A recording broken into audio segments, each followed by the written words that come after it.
What would you do if your faith could cost you your life? Imagine being thrown into a den of hungry lions simply because you refused to stop praying.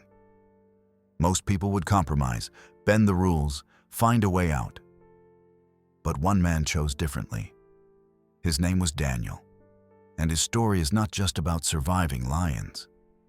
It's about something far more powerful. It's about a faith so unshakable that even the most powerful empire on earth couldn't break it. Before this night was over, a king would fall to his knees.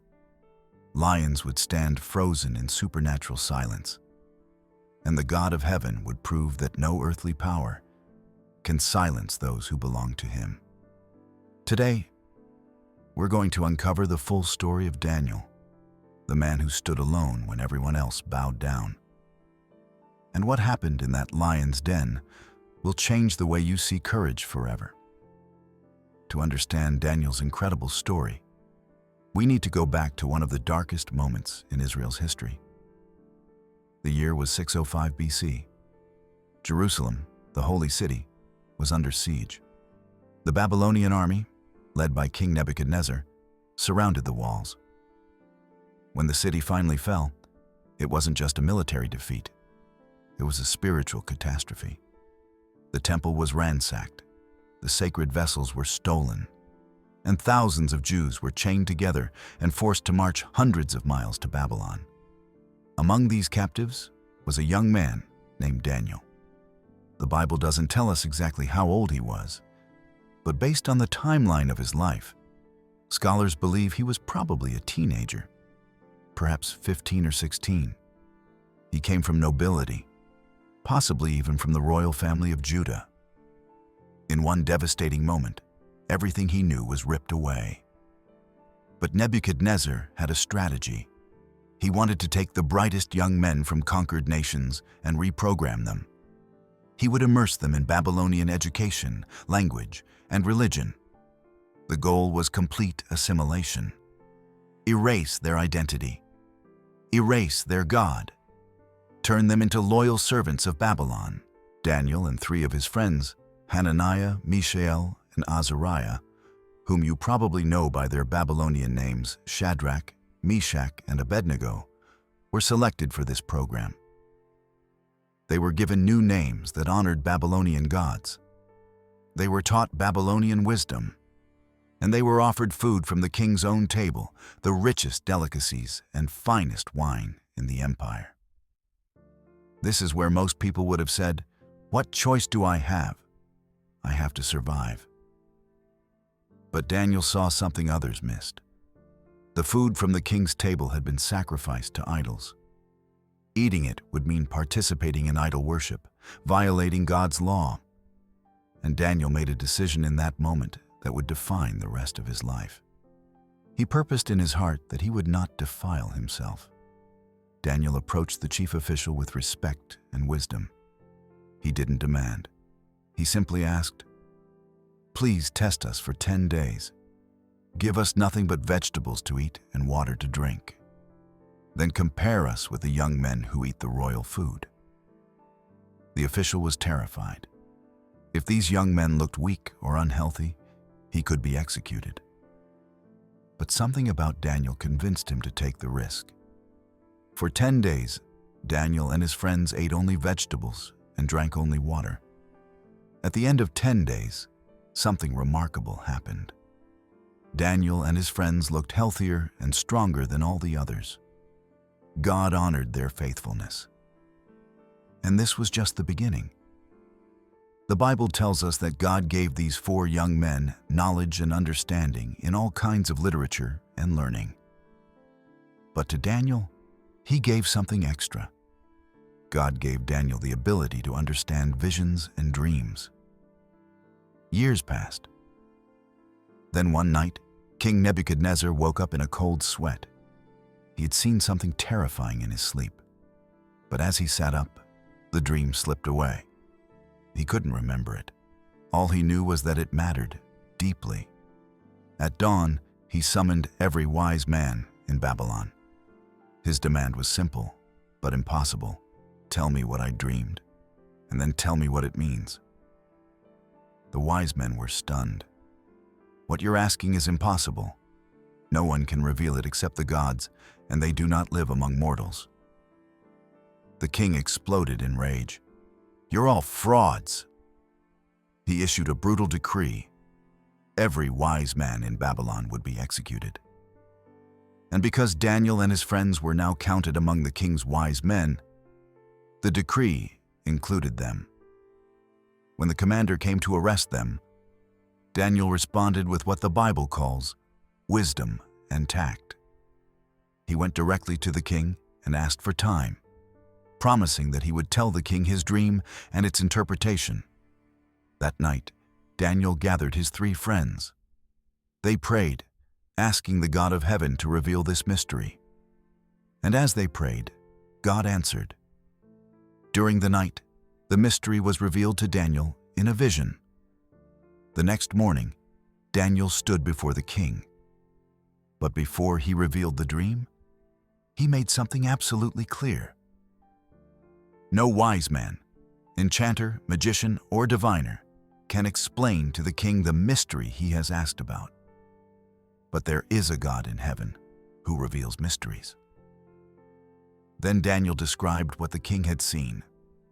A massive statue with a head of gold, chest and arms of silver, belly and thighs of bronze, legs of iron, and feet partly of iron and partly of clay.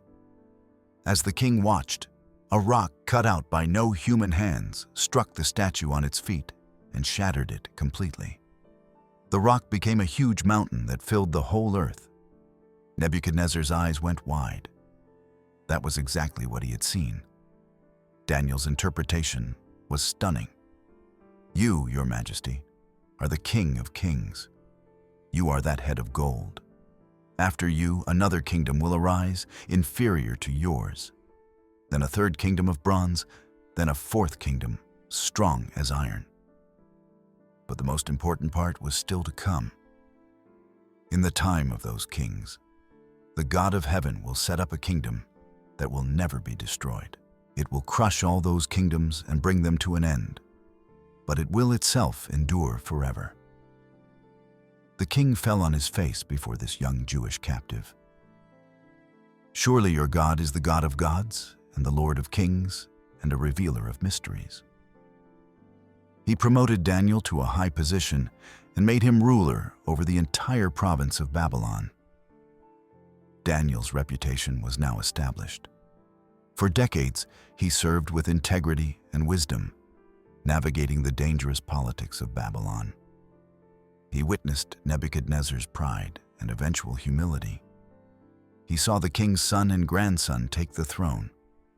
And through it all, Daniel remained consistent, a man who walked with God regardless of who sat on the earthly throne. Then came a night that would shake the empire to its core. Belshazzar, the current king and Nebuchadnezzar's grandson, threw a massive feast. In his drunken arrogance, he ordered his servants to bring out the sacred vessels that had been taken from God's temple in Jerusalem. He and his nobles drank wine from these holy cups, praising their gods of gold and silver, bronze and iron, wood and stone. Suddenly, in the midst of the celebration, the room fell silent. A hand appeared out of nowhere, disconnected from any body, and began writing on the palace wall. The fingers moved deliberately, carving mysterious words into the plaster. Belshazzar's face drained of color. His legs buckled beneath him. He called for all his wise men, his enchanters, his astrologers, but none of them could read the writing or tell him what it meant. The Queen Mother, who remembered Daniel from Nebuchadnezzar's time, urged the terrified king to summon him. "There is a man in your kingdom who has the spirit of the holy gods in him," she said. Daniel was brought in.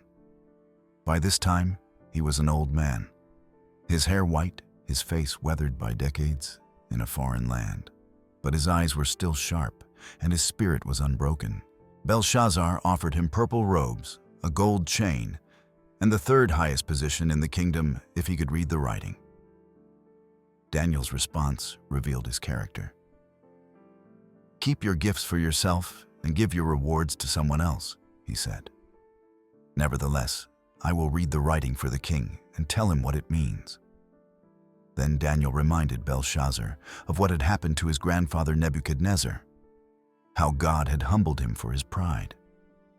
"But you, Belshazzar, have not humbled yourself, though you knew all this." Daniel read the words on the wall: Mene, Mene, Tekel, Parsin. Then he gave the interpretation. "God has numbered the days of your reign and brought it to an end. You have been weighed on the scales and found wanting. Your kingdom is divided and given to the Medes and Persians." That very night, as the feast continued and the wine flowed, the Persian army broke through Babylon's defenses. Belshazzar was killed, and Darius the Mede entered the city and took control of the kingdom. The mighty Babylon, the head of gold from Nebuchadnezzar's dream, had fallen. And Daniel, the elderly exile who had interpreted the writing on the wall, found himself serving yet another king, yet another empire. But something remarkable happened. King Darius quickly recognized what others had known for decades. Daniel was different.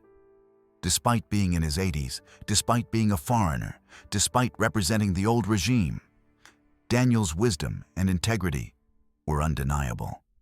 The Bible says he distinguished himself above all the other administrators and satraps because of his exceptional qualities.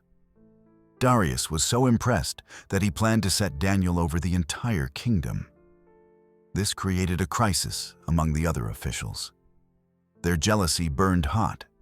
They tried desperately to find some charge against Daniel in the way he conducted government affairs. They audited his work. They investigated his dealings. They looked for any hint of corruption, any evidence of negligence, any mistake they could exploit. They found nothing. The Bible says they could find no corruption in him because he was trustworthy and neither corrupt nor negligent. In a government known for bribery and backdoor deals, Daniel was clean. After decades in positions of power, he hadn't taken a single bribe.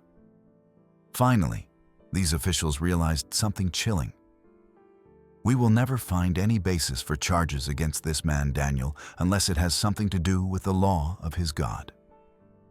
The only way to destroy Daniel was to make his faithfulness to God illegal. So they devised a trap.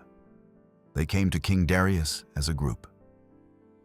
"King Darius, live forever.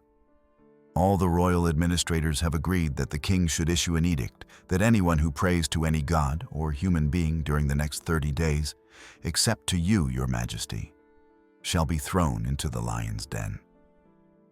It was brilliant manipulation. They appealed to Darius's vanity and claimed unanimous agreement, though Daniel knew nothing about it. Most importantly, they insisted the decree be written according to the law of the Medes and Persians, which could not be altered. Once Darius signed, there would be no way out. Darius, flattered and not suspecting the trap, signed the decree into law. Now, put yourself in Daniel's position. You're in your 80s. You've survived multiple empires. You're at the peak of your influence. And suddenly, your faith is illegal. What would you do? Most people would rationalize. It's only 30 days. I can pray silently. God would understand. Daniel did none of these things. When he learned the decree had been published, he went home to his upstairs room where the windows opened toward Jerusalem. 3 times a day, just as he had always done, he got down on his knees and prayed, giving thanks to his God. The Bible emphasizes, just as he had done before. This is crucial. Daniel didn't suddenly become brave in this crisis. He had been practicing obedience for 70 years. Every single day, 3 times a day, Daniel prayed. Prayer wasn't something Daniel did when convenient. It was the foundation of his life. It was his lifeline to God. It was as natural to him as breathing. His enemies were watching. They found him on his knees, thanking God and asking for help. They went immediately to the king. "Did you not publish a decree that anyone who prays to any god except to you would be thrown into the lion's den?" "The decree stands," the king confirmed. "According to the law of the Medes and Persians, it cannot be repealed." Then they sprang the trap. "Daniel, who is one of the exiles from Judah, pays no attention to you, your majesty. He still prays 3 times a day." When King Darius heard this, he was greatly distressed. He suddenly realized what had happened. He had been manipulated, and there was nothing he could do about it. He spent the rest of the day desperately trying to find a loophole. But the officials kept reminding him that no decree the king issues can be changed. As the sun began to set, King Darius had run out of options. With a heavy heart, he gave the order. Daniel was arrested and brought to the lion's den. Let's talk about what this den actually was. Archaeological evidence suggests it was likely a large pit carved out of rock, possibly 30 feet deep with smooth walls impossible to climb. At the bottom were the lions, kept deliberately hungry. A heavy stone would be rolled over the opening, sealing the victim inside with no escape. This was one of the most brutal forms of execution in the ancient world. It was designed to be a public spectacle, a warning to anyone who might consider defying the king. As Daniel was led to the edge, the king spoke. Listen to his words. "May your God, whom you serve continually, rescue you." Even this pagan king recognized Daniel's relationship with God, whom you serve continually. And in his desperation, Darius was hoping Daniel's God would prove more powerful than Persian law. Daniel was lowered into the den. The stone was rolled into place. The king sealed it with his own signet ring, ensuring no one could tamper with it. Above ground, the king returned to his palace. But he couldn't eat. He refused all entertainment. The Bible says he spent the entire night in fasting and couldn't sleep. But what was happening below ground? The Bible doesn't give us many details. We don't know if Daniel slept or stayed awake. We don't know if the lions stayed at a distance or came close. The Bible tells us only the most important fact. My God sent his angel, and he shut the mouths of the lions. These were wild animals, powerful predators designed to hunt and kill. They were hungry, yet they didn't touch Daniel. Not because they were tame or weak. God supernaturally prevented them from harming his servant. What must that night have been like? The Bible tells us it was because he had trusted in his God that no harm came to him. While the king above was sleepless with worry, Daniel below was at peace. Whether God chose to deliver him or allow him to die as a martyr, Daniel's faith was secure. At the first light of dawn, King Darius got up and hurried to the lion's den. When he reached it, he called out in an anguished voice, "Daniel, servant of the living God, has your God, whom you serve continually, been able to rescue you from the lions?" There was a pause. Then, from the darkness below, came Daniel's voice. Strong, calm, unshaken. "May the king live forever. My God sent his angel, and he shut the mouths of the lions. They have not hurt me, because I was found innocent in his sight. Nor have I ever done any wrong before you, your majesty." The king was overjoyed. He immediately ordered Daniel to be lifted out. When they examined him in the morning light, they found exactly what the Bible records. No wound was found on him. Not a scratch, not a bite mark, not even a bruise. He was completely unharmed, because he had trusted in his God. But the story doesn't end there. The men who had falsely accused Daniel were brought before the king, along with their wives and children. They were thrown into the lion's den. And the Bible records a chilling detail. Before they reached the floor of the den, the lions overpowered them and crushed all their bones. This detail is critically important. Some skeptics have tried to explain away Daniel's miracle by suggesting the lions weren't hungry or were old. But what happened to the accusers proves the lions were perfectly capable of killing. They were hungry. They were vicious.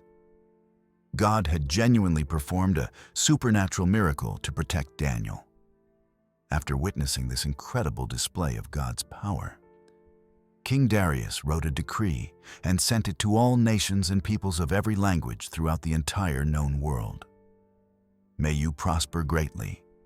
I issue a decree that in every part of my kingdom people must fear and reverence the God of Daniel. For he is the living God, and he endures forever. His kingdom will not be destroyed. His dominion will never end. He rescues and he saves. He performs signs and wonders in the heavens and on the earth. He has rescued Daniel from the power of the lions. Think about this moment. The same God whom the Babylonians thought they had defeated when they destroyed Jerusalem was now being proclaimed as the living God, whose kingdom endures forever, by the emperor of Persia. Through one man's obedience, the name of the Lord was exalted to every corner of the known world. Daniel didn't set out to evangelize the empire. He simply remained obedient to God, day after day, decade after decade, regardless of the cost. And through his obedience, God revealed himself to entire nations. The Bible tells us that Daniel prospered during the reign of Darius and continued to prosper during the reign of Cyrus the Persian. He continued receiving visions and prophecies, including detailed prophecies about the coming Messiah and the end times. Now let's bring this home to where you are today. You might not be facing a literal lion's den, but you are facing pressure to compromise your faith. Maybe it's at your workplace, where you're expected to cut ethical corners. Maybe it's in your social circles, where following Jesus fully would make you the odd one out.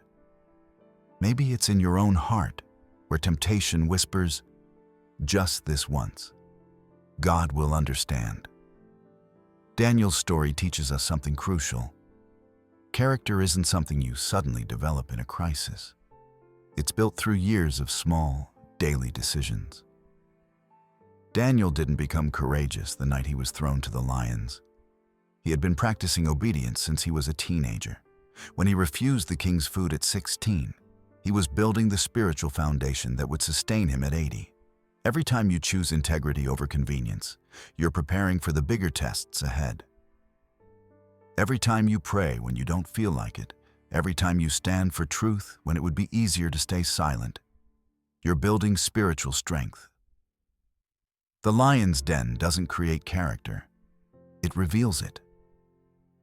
Here's another powerful truth. Your walk with God is a testimony to others, even when you don't realize it. Daniel wasn't performing for an audience. He was simply living in relationship with God. But that consistency spoke louder than words. King Darius saw it. "Your God, whom you serve continually," he said. Daniel's unwavering commitment over decades made an impression that no sermon could have made. Who's watching your life? Your co-workers see how you handle pressure. Your neighbors notice whether your faith makes any practical difference. Your children are forming their understanding of God based on what they see in you. Your life is always testifying to something. Daniel's story also reveals a profound truth about how God works. Notice that God didn't prevent Daniel from being thrown into the den. He could have, but he didn't. God allowed Daniel to face the trial, but he was present in the trial. He sent his angel. He shut the lions' mouths. He protected his servant. Sometimes God removes the obstacle. Sometimes he gives us strength to go through it. Either way, he is with us. If you're in a difficult situation right now, wondering where God is, remember this. His presence is more important than his prevention. He may not stop you from going through the fire, but he promises to go through it with you. Here's something else Daniel's life demonstrates. The path of compromise leads to destruction, while the path of obedience leads to blessing. Those officials thought they were so clever. They got Daniel thrown into the den. But where did their cunning get them? They ended up in the same den, crushed by the same lions. Sin always costs more than you expect to pay and delivers less than it promises. Meanwhile, Daniel, who paid the price of obedience, was honored, promoted, and used by God to impact nations. His name is still celebrated thousands of years later. Obedience might be costly in the moment, but it leads to life. But let's address the question on your mind. What if God doesn't deliver? What if I obey and things still go badly? Here's what we need to understand. Daniel's trust wasn't dependent on the outcome. He didn't pray expecting that God would definitely save him. He prayed because prayer was his lifeline to God, regardless of circumstances. His trust was in God's character, not in a guaranteed result. God was worthy of worship, whether he rescued Daniel or not. Remember Daniel's 3 friends when they faced the fiery furnace? They said, "Our God is able to deliver us, but even if he does not, we want you to know, Your Majesty, that we will not serve your gods." Even if he does not. That's trust. Following God's ways and believing in his goodness, even when you can't see how things will work out. Daniel's life wasn't easy. He spent 70 years as a captive in a foreign land. He witnessed the destruction of Jerusalem and the temple. He saw kingdoms rise and fall. He faced jealousy, persecution, and a death sentence. He never got to go home. But through it all, he walked with God, and God walked with him. That's the real miracle of Daniel's story. Not just that God saved him from lions, but that God sustained him through a lifetime of walking together. Not just that God gave him wisdom and visions, but that God was present with his servant every single day for over 70 years. Daniel's story is ultimately about God's character. God is present with those who walk with him. God sustains those who trust him. God is powerful enough to shut the mouths of lions or part the Red Sea or raise the dead. But more than his power, it's his presence that sustains us. He keeps his promises. He never abandons his children. He is worthy of our complete trust.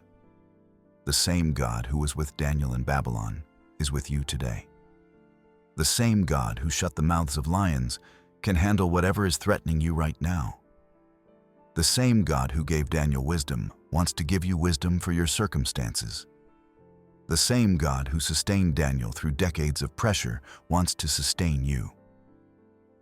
But here's the crucial question. Will you walk with him?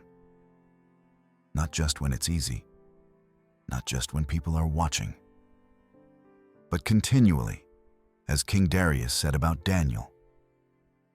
Will you pray even when prayer is costly? Will you maintain your integrity even when compromise seems easier? Will you stand for truth even when everyone else is sitting down?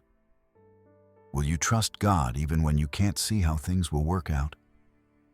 Daniel did, and because he did, his life became a testimony that has inspired millions for thousands of years.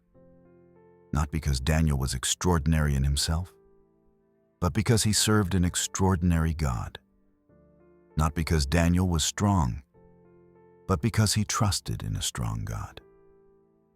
Not because Daniel had all the answers, but because he knew the one who does. God didn't change the world because Daniel was perfect. God changed the world through Daniel's obedience. And God wants to work through you in the same way. He's not looking for perfect people. He's looking for obedient people. People who will pray when it's inconvenient. People who will maintain integrity when no one's watching. People who will stand for truth when there's a cost. People who will trust him in the lion's den. The lion's den wasn't the end of Daniel's story. It was just one more chapter in a life defined by walking with God. After he was rescued, Daniel continued serving, continued prophesying, continued pointing people to God. His influence extended far beyond his lifetime. These ancient stories aren't just history lessons. They're testimonies of a God who doesn't change. The same God who was present with Daniel is present with you. The same God who shut the mouths of lions is able to handle whatever lions you're facing, whether they're lions of fear, lions of financial pressure, lions of health challenges, lions of relationship struggles, or lions of doubt. He is able. The question is, will you trust him? If you're in your own lion's den right now, take courage. The same God who sent his angel to Daniel can send his help to you. Trust him. Obey him. Stand firm. Don't compromise your convictions for temporary comfort or safety. The cost of obedience might seem high in the moment, but the cost of compromise is always higher in the end.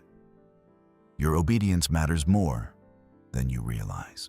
The choices you make today, the integrity you maintain when no one's watching, the prayers you pray when you don't feel like praying, the stand you take when it would be easier to sit down, all of it matters. God sees it, God honors it, and God will use it in ways you may never fully understand this side of eternity. So be a Daniel, not in your own strength, but in God's. Not because you're trying to earn his favor, but because you've already received it through faith in Jesus Christ, the ultimate obedient one who faced his own trial so that we could be reconciled to God. Be a Daniel because God has been present with you, and obedience is simply the natural response to experiencing his grace. If this story has encouraged you, challenged you, or inspired you, leave a comment below and share which part of Daniel's life spoke to you most powerfully.